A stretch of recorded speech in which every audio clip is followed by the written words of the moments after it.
మరలా పిలిచారు సెక్రటరేట్కి.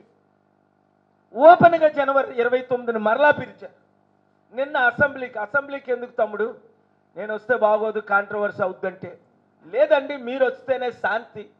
అక్కడ ముఖ్యమంత్రులు ఎవరు, ఆయన లోపల ఛాంబర్లో ఉంటున్న బట్టి గారు, ఈ మంత్రులందరూ, పొంగులేటి శ్రీనివాసరెడ్డి, ఎవరో సుధాకర్ రెడ్డి, కోమటిరెడ్డి, అందరినీ మీరు బ్లెస్సింగ్ ఇవ్వండి, అన్ని పార్టీలకి బ్లెస్సింగ్ ఇవ్వండి, సమిట్ పెట్టండి, అప్పులు తీర్చే సత్తా మీకుంది. 92 నుంచి మిమ్మల్ని చూస్తున్నా.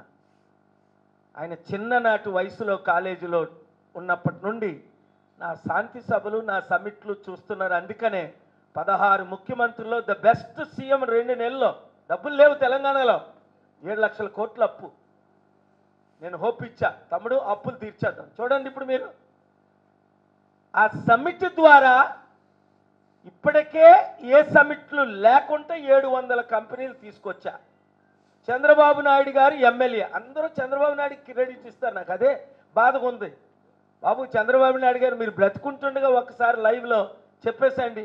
నాతో సీక్రెట్గా 22 సార్లు చెప్పింది. కేఏ పాల్ గారే నన్ను బిల్ గేట్స్కి పరిచయం చేశారని అందరికీ చెప్పారు. బిల్ క్లింటన్ను పరిచయం చేశారని మీరు అందరికీ చెప్పారు. కానీ ఈ జనరేషన్కి తెలియదు కదా. 81 నుండి 95ని ముఖ్యమంత్రి అయ్యారు ఆయన. అది కూడా యనమల రామకృష్ణ గారు బ్రతుకున్నారు. ఎవరు సపోర్ట్తో ఆయన ముఖ్యమంత్రి అయ్యారో ఆయన చెప్తారు.